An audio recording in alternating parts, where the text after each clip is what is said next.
자연인의 능력 옳지 않은 것 1번. 특정 후견은 본인의 의사에 반하여 할 수 없습니다. 여기서 본인이라는 것은 피특정 후견인이죠. 피특정 후견인은 제한 능력자가 아닙니다. 정상인이에요. 따라서 피특정 후견인의 의사에 반해서 특정 후견을 개시할 수는 없습니다. 그러나 만일 성년 후견 제도나 한정 후견 제도라면 본인의 의사에 반해서 일을 할 수가 있어요. 피성년 후견인이나 피한정 후견인은 제한 능력자입니다.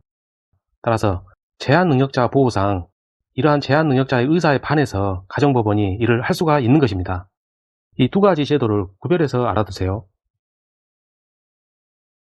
2번. 법정 대리권의 소멸 여부입니다. 미성년자가 법정 대리인으로부터 특정한 영업에 허락을 받았습니다. 이때 미성년자는 성년자와 동일한 행위 능력이 있어요. 따라서 그 특정 영업의 범위에서는 법정 대리인의 대리권은 소멸합니다. 않는다는 틀렸어요. 3번.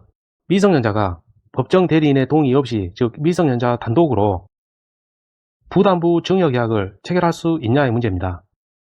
미성년자 단독으로 가능한 행위 암기하셔야죠. 만사 유대근 취소예요. 권리만을 얻거나 의무만을 면하는 행위는 미성년자 단독으로 가능합니다. 그런데 이 부분 부담이 있어요. 부담은 의무와 같은 말이죠. 증여를 받는 것은 권리를 받는 것입니다. 그러나 부담이 있기 때문에, 즉 의무 부담이 있어요. 그렇기 때문에 이 경우에는 미성년자가 단독으로 체결할 수 없습니다. 4번. 경매 절차 매수인이 되면 재산을 취득합니다. 그러나 대금 납부 의무도 있죠. 권리만을 얻거나 의무만을 면하는 행위가 아니에요. 즉 만사 유대근 취소가 아닙니다. 따라서 미성년자가 법정 대리인의 동의 없이 단독으로는 일을 할 수가 없습니다.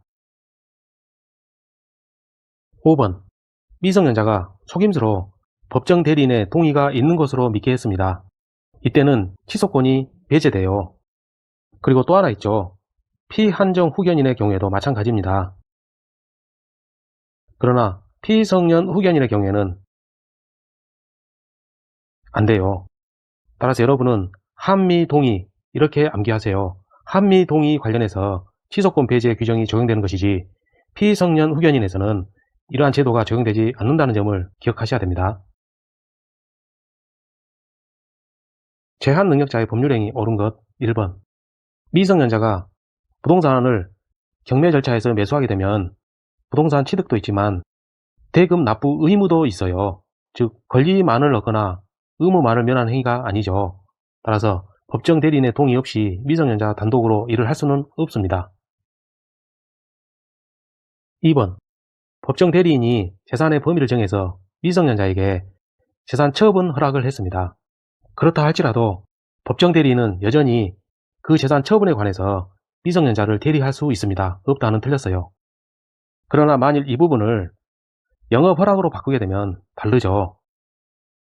영업 허락에 있어서는 법정 대리인의 대리권이 소멸했었어요. 그러나 재산 처분 허락 관련해서는 법정 대리인은 여전히 미성년자를 대리할 수 있습니다. 3번. 만사 유대근 취소에서 대는 대리행위입니다. 미성년자 단독으로 법정 대리인의 동의 없이도 유효하게 법률행위를 할 수 있습니다. 없다는 틀렸죠. 4번. 영업의 종류를 특정한 영업 허락입니다. 이 경우 미성년자는 성년자와 동일한 행위 능력이 있죠. 따라서 그 특정한 영업에 관해서 법정 대리인의 대리권은 소멸합니다. 5번. 피성년 후견인은 정신적 제약으로 인해서 사무 처리 능력이 지속적으로 결여된 자입니다. 따라서 이와 같은 자에 대해서 동의권을 행사할 수는 없어요. 동의권 제도는 없습니다. 이러한 동의권 제도가 있는 것은 피한정 후견인이죠. 피성년 후견인이 아닙니다. 미성년자의 법률행위 옳은 것 기억. 계약 체결하는 것은 법률행위죠. 미성년자의 법률행위에 법정 대리인의 동의를 요하는 것은 행위능력 관련 규정이고 미성년자 보호 규정이기 때문에 강행 규정입니다. 따라서 미성년자가 법정 대리인의 동의 없이 신용구매 계약을 체결했다면 미성년자는 사후의 일을 취소 가능하죠. 이러한 취소권 행사를 신의 반한다고 할 수는 없습니다. 니은 미성년자에 대한 법정 대리인의 통의 방식에 대해서 민법에 규정이 없습니다. 명시적이건 묵시적이건 가능합니다. 따라서 언제나 명시적이어야 한다. 이는 틀렸죠. 디귿 미성년자가 부양료를 친권자에게 직접 청구하는 거 가능합니다. 미성년자가 권리만을 얻는 것이기 때문에 만사 유대근 취소, 따라서 미성년자 단독으로 가능하죠. 미성년자 단독으로 유효하게 할 수 없는 법률행위는 1번 미성년자가 채무자인데 채권자가 미성년자에 대해서 채무 면제를 위한 청약을 합니다. 미성년자가 채무를 면제받는 것이죠. 즉 의무만을 면하는 행위입니다. 따라서 만사 유대근 취소에 해당하기 때문에 미성년자가 단독으로 가능하죠. 2번 미성년자가 수중자입니다. 증여를 받는 자가 미성년자라는 뜻이죠. 그러나 부담이 붙어있는 증여계약이에요. 의무가 있는 것이죠. 따라서 권리만을 얻는 행위가 아니에요. 그러므로 미성년자 단독으로 일을 할 수가 없습니다. 정답은 2번. 3번 미성년자에 대해서 법정 대리인이 종류를 특정해서 영업 허락을 했습니다. 이 경우에 미성년자 단독으로 가능하죠. 4번 대리행위 만사 유대근 취소에서 이 대리행위는 미성년자 단독으로 가능합니다. 5번 만 18세자가 유언하는 것, 이는 단독으로 가능하죠. 만사 유대근 취소에서 유언 가능합니다. 다만 연령 조건이 있죠.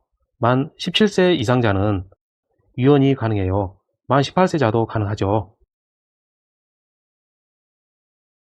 미성년자의 행위능력 옳은 것 1번 미성년자에 대해서 법정 대리인이 특정한 영업에 관한 허락을 했습니다. 그 후에 법정 대리인이 이 허락을 취소합니다. 이러한 영업 허락의 취소는 선의의 제3자에게는 대항하지 못합니다. 거래 안전, 즉 선의 제3자 보호가 우선이죠. 2번 법정 대리인의 동의 방식은 민법에 별도 규정이 없어요. 따라서 명시적, 묵시적 둘 다 가능합니다. 않는다는 틀렸어요. 3번 성년에 이르게 되는 연령은 19세입니다. 18세가 아니죠. 4번 미성년자가 법정 대리인의 동의 없이 법률행위를 하면서 단순히 자신을 성년자라고 칭했어요. 즉 말만 했습니다. 이는 소극적 기망수단이에요. 따라서 미성년자는 취소권이 있고 그의 법정 대리인도 역시 제한 능력을 이유로 그 법률행위를 취소할 수 있습니다. 없다는 틀렸어요. 그러나 만일 이 부분을 위임장을 위조했다. 이는 적극적 기망행위죠. 이러한 경우에 있어서는 미성년자의 취소권이 배제됩니다. 위임장 위조 등의 경우에서는 법정 대리인도 취소할 수가 없는 것이죠. 5번 미성년자의 법률행위에 법정 대리인의 동의를 요하도록 한 것은 강행 규정 맞습니다. 행위 능력 규정이고 미성년자 보호를 위한 규정이죠. 약자 보호 규정입니다. 따라서 강행 규정이에요. 미성년자의 법률 행위 중에서 법정 대리인의 동의가 필요한 것은 만사 유대근 취소는 법정 대리인의 동의 없이 미성년자 단독으로 가능하죠. 대리행위는 미성년자 단독으로 가능합니다. 상속승인은 재산을 받지만 의무까지도 같이 부담을 하는 거예요. 따라서 권리만을 얻는 행위가 아니에요. 그렇기 때문에 반드시 법정 대리인의 동의가 필요합니다. 정답은 2번. 미성년자가 법정 대리인으로부터 처분 허락을 받았다면 그 재산의 처분 행위는 미성년자 단독으로 가능합니다. 4번 한명회사 등에서 무한책임사원이 있죠. 이는 영업활동의 주체예요. 미성년자가 법정 대리인의 동의를 받아서 무한책임사원이 되었다는 것은 영업허락을 받은 행위와 마찬가지입니다. 따라서 이 경우에는 미성년자 단독으로 가능합니다. 5번 부담이 없는 증여입니다. 의무가 없죠. 따라서 권리만을 얻는 행위예요. 그러므로 만사 유대근 취소에 해당하니까 미성년자 단독으로 가능합니다.